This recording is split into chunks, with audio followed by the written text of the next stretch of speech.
పండగ వాతావరణంలో ఇది వాళ్ళ పార్లమెంట్ సభ్యులు కేశినేని శివనాథ్ చిన్ని గారి ఆధ్వర్యంలో ఇక్కడ ఉత్సవాలులాగా జరిగినాయి. తెలుగుదేశం పార్టీ అంటేనే పేద బడుగు బలహీన వర్గాల పార్టీ.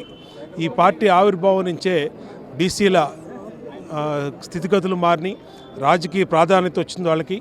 అలాగే మహిళా సోదరీమణులకి ఆస్తిలో సగభాగం సమాన హక్కులు వచ్చినాయి, పింఛన్ వ్యవస్థ వచ్చింది, పక్కా ఇల్లు వచ్చినాయి.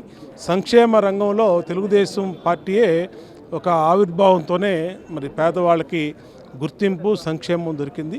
అలాంటి తెలుగుదేశం పార్టీ అధికారంలో ఉన్న ప్రతిపక్షంలో ఉన్న ప్రజల పక్షంగా నిలిచి ఎప్పుడు కూడా నిరంతరం పనిచేస్తూ ఉంటుంది. అన్న నందమూరి తారక రామారావు ఆశయాలైనటువంటి పేదవాళ్ళకి కూడు గూడు గుడ్డ కోసం నిరంతరం కూడా పనిచేస్తాం. ఖచ్చితంగా ఈ పార్టీ అన్ని రకాలుగా కూడా రాష్ట్ర అభివృద్ధిలో ముందుకెళ్తామని తెలియజేస్తాం. అన్ని ఒడిదుడుకులను అడ్డుకొని ఈ పరంగా ఇప్పుడు చాలా విజయోత్సవంలో కూడా ఉండిపోయారు మీరు. సో ఎలా అనిపిస్తుంది? అండ్ ఒక్కొక్కరికి కూడా గుర్తింపునిస్తున్నారు, పార్టీలో ఉన్న కార్యకర్తలకి చిన్న నుండి కూడా పెద్ద వరకు కూడా గుర్తింపునిస్తున్నారు.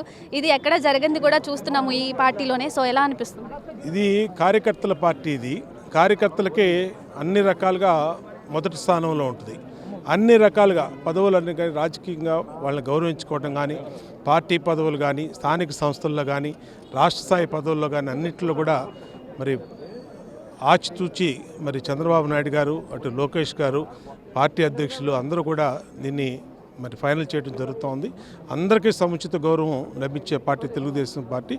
ఇక్కడ వర్గాలు ఇవన్నీ లేకుండా ఒకే వర్గంగా పనిచేస్తూ పార్టీ అత్యున్నతమైనటువంటి స్థితిలో అందరినీ చూసుకునే బాధ్యత మా అందరి మీద ఉంది. సో ప్రతి కార్యకర్తని కూడా ఇక్కడ అందరికీ కూడా గుర్తింపునిచ్చేలా, ప్రతి కార్యకర్తని చిన్న నుండి పెద్ద నుండి కూడా అందరికీ గుర్తింపునిచ్చేలాగా టీడీపీ పార్టీ అయితే ఆవిర్భవించిందని చెప్పి కూడా బోండా ఉమా చెప్పడం జరుగుతుంది. కెమెరా పర్సన్ ఆసిఫ్తో నాగశ్రీ, విజయవాడ, మెగా 9 టీవీ.